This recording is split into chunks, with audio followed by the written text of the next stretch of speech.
answered the call or who came there on their own were students.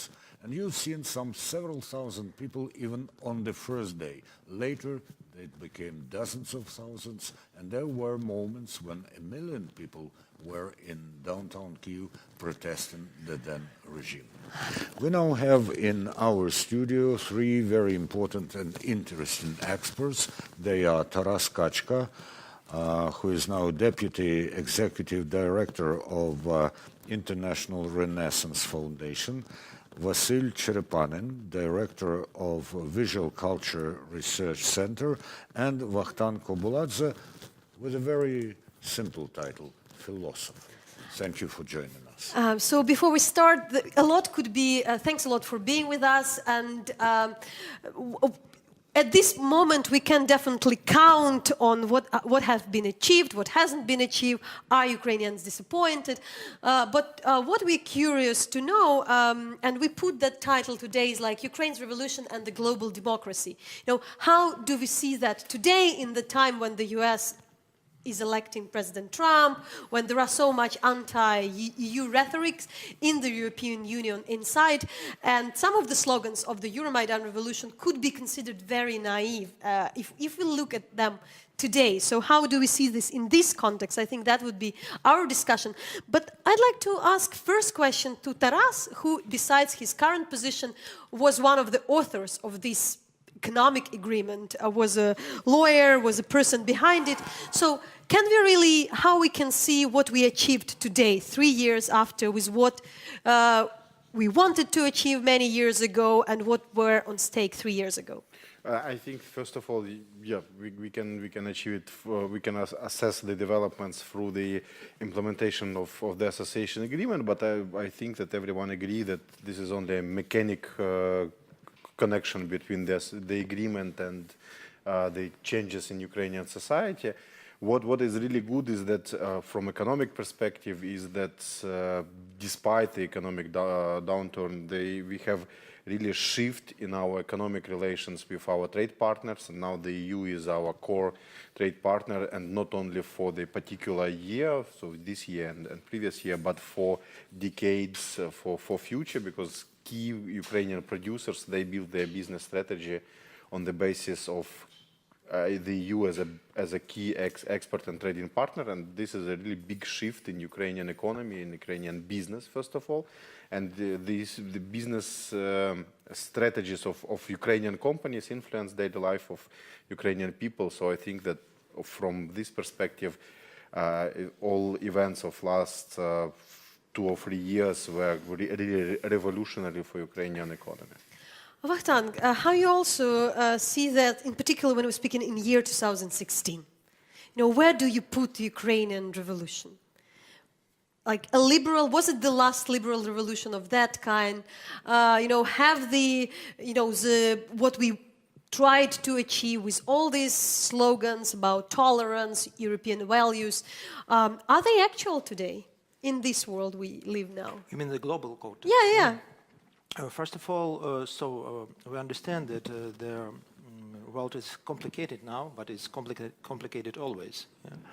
And first of all, I would like to distinguish the liberal values and the liberal establishment, because even the liberal establishment can be corrupted, not only in Ukraine, but also in the democratic countries, in the classic democratic countries. But it doesn't challenge the liberal values themselves.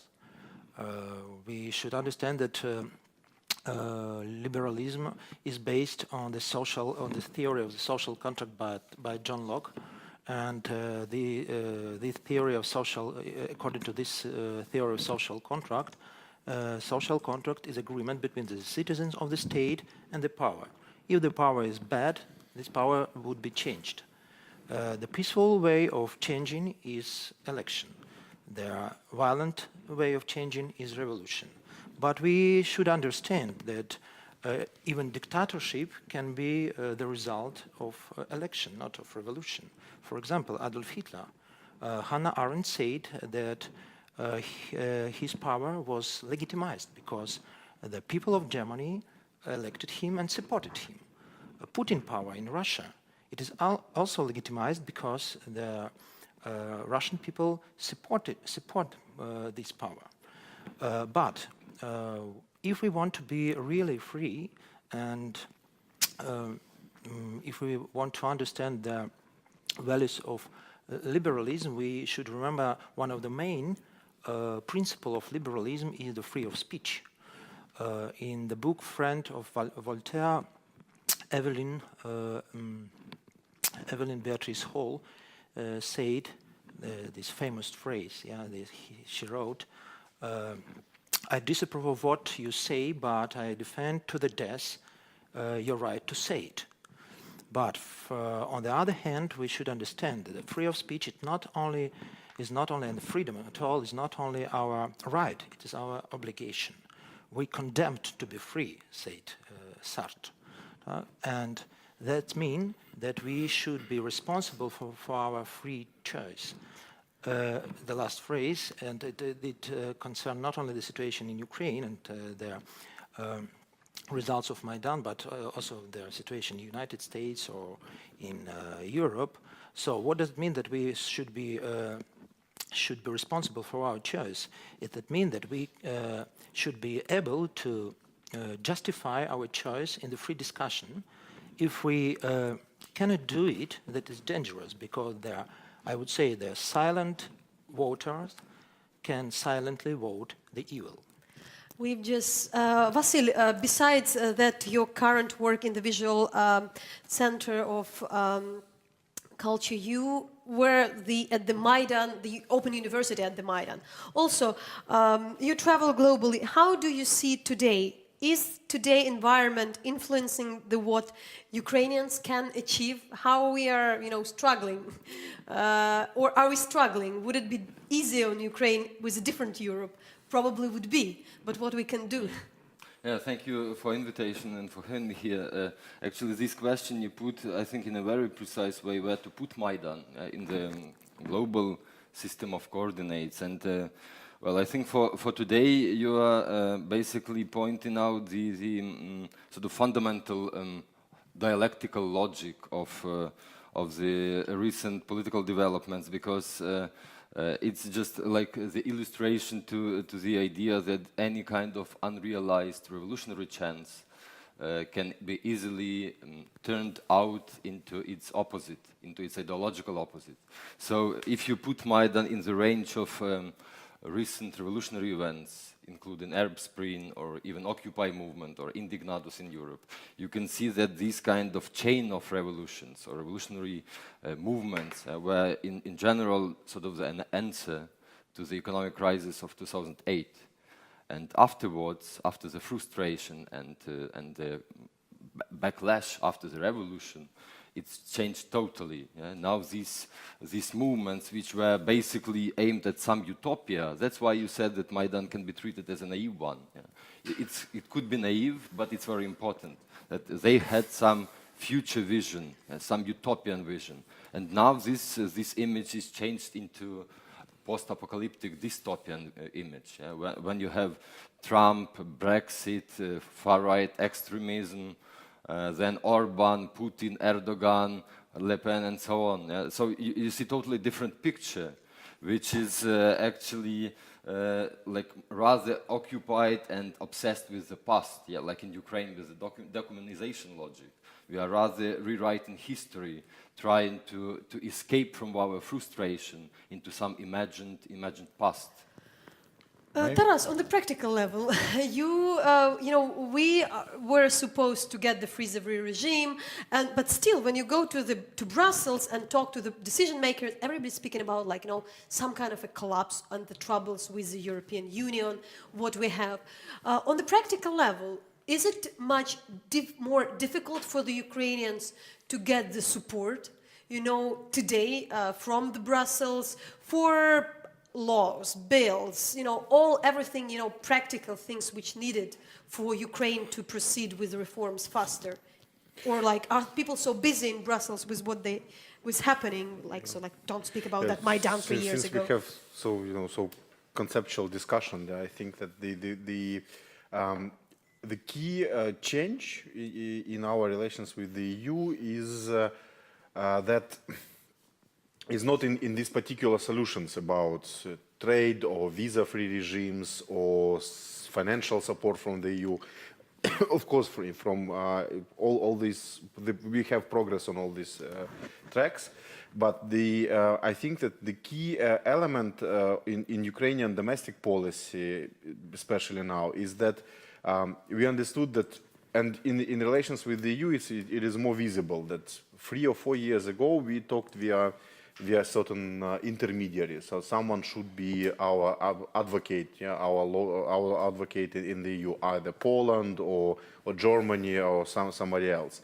Now it is understandable. So and Euromaidan was also from certain perspective assessed as a geopolitical choice, either with Russia or with the EU. No, from my perspective, the developments for the last 3 years showed that it was our own choice. So that's why everyone who thinks that after Euromaidan, the EU should cover us with all benefits, sending us more money without any requirements, they are wrong, and they really disappointed with the fact that the EU continues to be pragmatic. When we negotiated association agreement, my understanding was that the EU is not better negotiator or not more, let's say, softer negotiator than Russia. They all are pragmatic. They all have their own interest. But now Ukraine understands that it has its own interest. It's tried to defend its own interest. And of course, we build our allies. We rely on support of the EU, of the United States, and so on. But it's not like a colonial logic. It is rather building alliances, building support, and building your own story in the world, and in the same story with the society. Because one thing is geopolitics, politics of the government, and another thing is development of society by itself. And I think that from this perspective, we are maybe not on the same mood as in the United Kingdom or United States, where we see that other political forces are getting to the power, to the government. But I think that we're all part of the same story of development of open society, and it has different elements in this story. Sometimes this society is more open, other times rather closed, and now we are on the open side and Europe is rather closed. But it's on all the elements of big story for last 2 centuries, I think, at least. Bogdan, so we approach at these days with a number of by the foreign journalists, like, have you failed? How disappointed are you? What is probably a good example? But what would be the right question for the Ukrainians to ask this day themselves on the eve of the revolution?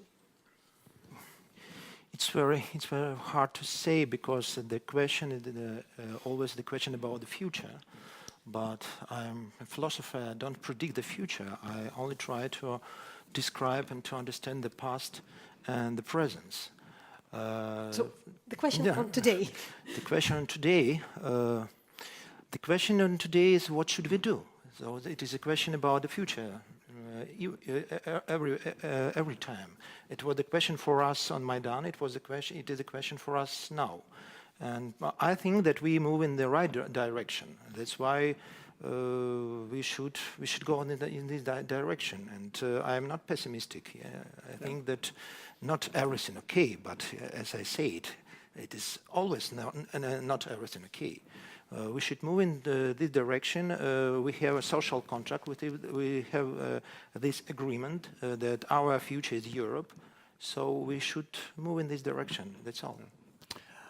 I do agree with Taras that Euromaidan was our choice, but the results and the way it happened, was it our choice? I think that the role of Russia in Euromaidan and its outcome is very, very underestimated and overlooked, because the overthrow of Mr. Yanukovych, the way it happened, has actually given Russia the pretext to openly interfere into Ukrainian affairs. More than that, we tend to forget that one of the reasons why Ukraine, in Mr. Yanukovych's person, refused to sign the agreement, the EU agreement, was direct economic war unleashed by Russia against Ukraine, yet in summer of 2013.